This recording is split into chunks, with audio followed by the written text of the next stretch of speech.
Bonjour, je suis ravi de vous retrouver pour ce nouveau journal. Nous sommes le lundi 6 juin, voici les titres de l'actualité. Une procédure de reconnaissance de calamité agricole déclenchée dans le département. Après les intempéries de ces derniers jours, une mission d'expertise s'est rendue sur le terrain pour constater l'ampleur des dégâts. Certaines parcelles ont été particulièrement touchées. Les agriculteurs espèrent obtenir des indemnisations complémentaires aux assurances. Ils sont seulement les deuxièmes en France à se lancer dans cette culture. Deux associés vendéens ont décidé de créer un élevage d'oursins. C'était en 2013. Après 3 années d'activité, ils vendront pour la première fois leur production cette année. L'oursin, premier sujet de notre série de la semaine consacrée aux produits de la mer. Et puis le Vendée Energy Tour s'est refermé ce week-end avec le rallye des ambassadeurs. Une centaine de véhicules électriques ou hybrides ont pris le départ de cet événement qui visait à promouvoir les alternatives aux voitures diesel ou essence. Ces 100 communes mesurent avec les dégâts provoqués par les inondations dans certaines régions de France. Mais la Vendée a également été touchée il y a quelques jours par les intempéries, des averses de grêle et de fortes pluies qui ont détruit des hectares de culture, notamment du côté des herbiers. L'heure est donc au bilan du côté des agriculteurs. Une procédure de reconnaissance de calamité agricole a été lancée pour l'ensemble du département. Ces derniers jours, une commission d'expertise s'est rendue sur le terrain pour constater les dégâts. Première étape d'une instruction qui sera longue. Les agriculteurs vendéens vont devoir attendre plusieurs mois avant d'avoir une réponse sur d'éventuelles indemnisations. Élodie Pépin. Ça c'est foutu là. Le pied il va arrêter d'alimenter la plante à cause des impacts de grêle qu'il y a ici. Et donc le tournesol va pas pouvoir repartir. Une semaine après l'épisode de fortes pluies et de grêle qui a touché la Vendée, cet agriculteur fait le tour des dégâts. Près d'un tiers de son exploitation a été impacté. Les champs de blé, parce que là, ils ont pris de la grêle. La fin de la grêle, elle est ici. Aujourd'hui, il est accompagné d'une délégation de la direction départementale des territoires et de la mer. Celle-ci a pour mission de constater l'ampleur des dégâts sur plusieurs exploitations. Vous pouvez nous expliquer un petit peu les dégâts que vous observez là du coup? J'essaye de faire un bilan par exploitant. Voilà, de reporter toutes ces constatations, tous ces problèmes qu'il peut constater, voilà, toutes les peurs qu'il peut avoir pour la suite dans son exploitation. Car une procédure de reconnaissance de calamité agricole a été enclenchée sur le département. Si elle est validée, elle permettra aux agriculteurs impactés d'être indemnisés pour certains types de dégâts. Elle vient en complément des assurances. Les pertes que l'on voit là, celles qui sont les plus apparentes, les plus visuelles, de pertes sur récolte sur le maïs, c'est une perte qui est assurable. Elle n'est pas prise en charge. Par contre, au-delà de cette perte-là, on voit qu'il y a des ravinements. Le terrain a été abîmé durablement et peut nuire à l'outil de travail, au fonds de commerce de l'exploitant. C'est ça que l'on vient voir aujourd'hui, c'est les différents dégâts qui seront susceptibles d'être pris en charge. Afin de compléter la mission d'enquête, des investigations supplémentaires devraient être programmées prochainement, notamment du côté de Mareuil, dans les exploitations viticoles. Et dans les autres régions françaises touchées cette fois par les crues et les inondations, les agriculteurs commencent aussi à chiffrer leurs pertes. Une réunion sur le sujet était organisée ce lundi après-midi au ministère de l'Agriculture. Manuel Valls, lui, a annoncé la création d'un fonds d'extrême urgence pour venir en aide aux particuliers et aux entreprises sinistrées. Et de son côté, le Secours populaire de Vendée a décidé de se mobiliser. Un camion est parti en direction de la Seine-et-Marne et du Loiret. Un chargement de bottes, de pelles, de seaux, de balais collectés auprès de certaines grandes enseignes du département. Du matériel utile pour la vaste opération de nettoyage qui s'annonce désormais. On a contacté de nombreux partenaires avec qui on a eu l'habitude de travailler pour Xynthia et ils nous ont effectivement soutenus dans cette démarche pour le sud Seine-et-Marne en nous donnant des produits, donc des produits de nettoyage, du matériel, balais, seaux, pelles, nettoyeurs haute pression, etc. Le but est d'aider les collègues et renforcer les équipes sur place et puis apporter une aide, un soutien. On sait ce que c'est d'être inondé, un soutien psychologique, moral pour les sinistrés et les bénévoles sur place qui sont débordés de travail.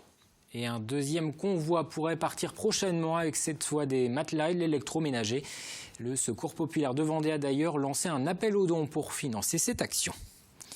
Un déplacement ministériel ce lundi en Vendée. La secrétaire d'État aux personnes âgées, Pascale Boitard, est allée à la rencontre des résidents d'une maison de retraite à l'Ermenau. Elle a ensuite poursuivi sa journée en se rendant à Longève, puis à Maillezais pour découvrir les services de l'ADMR. Pascale Boitard venue constater sur le terrain l'application de la loi d'adaptation au vieillissement de la population, publiée en décembre dernier. L'État a contribué à 700 millions d'euros avec cette loi sur des nouveaux dispositifs et les départements en avril ont pu percevoir justement les budgets qui font qu'on améliore par exemple l'aide à domicile et ce qui permet justement de bien vieillir chez soi, mais aussi de prendre en compte pour la première fois dans une loi les aidants, c'est-à-dire celles et ceux qui sont auprès des personnes âgées au quotidien et leur permettre d'avoir ce droit au répit si indispensable aussi à leur bien-être. Et un autre secrétaire d'État est annoncé cette semaine en Vendée. Il s'agit d'Alain Vidalis. Il doit ouvrir jeudi au Sables-d'Olonne les assises de la pêche et des produits de la mer. 450 professionnels sont attendus pendant 2 jours en Vendée pour discuter du Fonds européen d'aide à la pêche, mais aussi de la préservation de la ressource ou des relations entre pêcheurs et grande distribution. À cette occasion, toute cette semaine, dans ce journal, nous vous parlerons de quelques-uns de ces produits de la mer vendéens qui se retrouvent parfois dans les assiettes des plus grands restaurants. Focus justement pour débuter sur un produit d'exception, l'oursin, un animal marin qui se consomme principalement en France et au Japon. À Bouin, 2 associés ont débuté l'élevage il y a 3 ans. Ils sont seulement les 2e en France à se lancer dans cette activité. Pierre Dalicieux. On a 2 tailles différentes. Ça, ce sont des individus qui sont nés en 2013 et ici des individus qui sont nés en 2014. Il y en a qui ont 3 ans et d'autres qui ont plutôt 1 an et demi, puisqu'ils sont au début de l'année. Élever des oursins en Vendée, il fallait oser. Et c'est le pari de Florence et de son associé. L'objectif, sortir de la monoculture trop risquée. Une nouvelle aventure qui ne s'est pas faite du jour au lendemain. On a fait notre première ponte en 2013. On a eu de la casse forcément. On a testé différents moyens d'élevage. Donc il nous est resté 900 individus. En 2014, on a sorti un peu plus d'individus, 5-6 000 individus. Et sur les pontes de 2015, on va pouvoir sortir à peu près 30 000 individus. C'est comme l'huître, il faut 2 à 3 ans d'élevage pour pouvoir avoir un individu vendable. À ceci près que l'oursin, lui, demande une attention permanente, beaucoup plus que l'huître. Seulement 2 entreprises en France ont parié sur l'oursin pour le moment. Et ça n'est peut-être pas anodin. On les maintient à une température de 20 à 22 degrés et on les nourrit régulièrement. On les trie en plus 1 fois par mois pour pouvoir toujours avoir des lots homogènes parce que sinon les plus gros empêchent les plus petits de grossir. Ça demande plus d'attention que les huîtres, autant que les huîtres, ce sont des organismes qu'on peut mettre facilement de l'eau froide à l'eau chaude. Les oursins, ils ne supportent pas des variations de température de plus de 2 degrés. Et pareil pour la salinité, donc il faut être attentif. Une attention particulière, oui, mais qui risque de payer. L'oursin se vend autour de 20 € le kilo, quand l'huître tourne autour de 5 €. Reste aujourd'hui à faire connaître un produit qui n'est pas traditionnellement consommé en Vendée. Ça, c'est le travail de Richard, qui tient néanmoins à ce que l'oursin reste un produit d'exception. Il y aura une démarche à faire, bien sûr, il faudra chercher les clients. Je pense qu'il y a des gens qui sont intéressés. Bon, ça restera quand même un produit de luxe, parce que le prix est assez élevé. Bon, le but aussi, c'est pas d'en faire un produit démocratique comme les huîtres. Si on fait les oursins comme on fait des huîtres, finalement, les oursins ne se vendront plus, quoi. Il faut que ça reste un produit quand même assez élitiste. Un produit élitiste pour restaurants étoilés ou clients plutôt aisés. En France, 200 tonnes d'oursins sont consommées chaque année, pour 80 000 tonnes d'huîtres. C'est un rallye où les véhicules ne font aucun bruit, ou presque. La 3e édition du rallye des ambassadeurs avait lieu ce week-end dans le cadre du Vendée Energy Tour. Sur la ligne de départ, une centaine de voitures électriques, hybrides, roulant au gaz ou à l'hydrogène. Une manière de promouvoir sur les routes du nord-est vendéen ces véhicules propres et de lever certaines interrogations autour de l'autonomie et du prix de ces voitures. Ce conducteur est en plein rallye. Un rallye un peu particulier où il va falloir faire attention à économiser ses batteries. Ce véhicule 100% électrique devra arriver au bout de la course sans avoir eu à utiliser une borne de recharge. Il va y avoir pas mal de pauses, d'arrêts, de départs. Et en fait, ce sont sur les véhicules électriques, ce sont ces transitions en fait, qui sont les plus grosses consommatrices d'énergie. Ce n'est pas la vitesse stabilisée. En tout, une centaine de véhicules et leurs pilotes sont le temps d'un week-end les ambassadeurs de ce moyen de locomotion écologique et qui a ses adeptes. Certains viennent de loin, comme pour prouver que les grandes distances, ça n'est pas forcément un frein pour se déplacer en électrique. On est monté de Perpignan avec notre véhicule en utilisant les bornes sur l'autoroute. On trouve que c'est vers ça qu'il faudrait qu'on aille de plus en plus. Les alternatives, les énergies alternatives là, et encourager le renouvelable. Donc voilà, pour nous, ça fait son sens. Pour les constructeurs aussi, ce type d'événement est une aubaine pour présenter leur nouveau modèle sans carburant. En revanche, ce qui freine le public, c'est le prix. Même avec les aides de l'État pouvant aller jusqu'à 10 000 €, le véhicule électrique reste encore cher, mais devrait baisser dans les années à venir. Il y a beaucoup de chemin à faire encore avant que ça rejoigne le prix d'une voiture classique. Il est quand même assez excessif, ça me freine. Voilà. Ce qui est cher aujourd'hui dans un véhicule électrique, c'est les batteries. Et à partir du moment où on va avoir une taille critique en termes de quantité, les prix vont baisser et donc ça va, je dirais, démocratiser le véhicule électrique.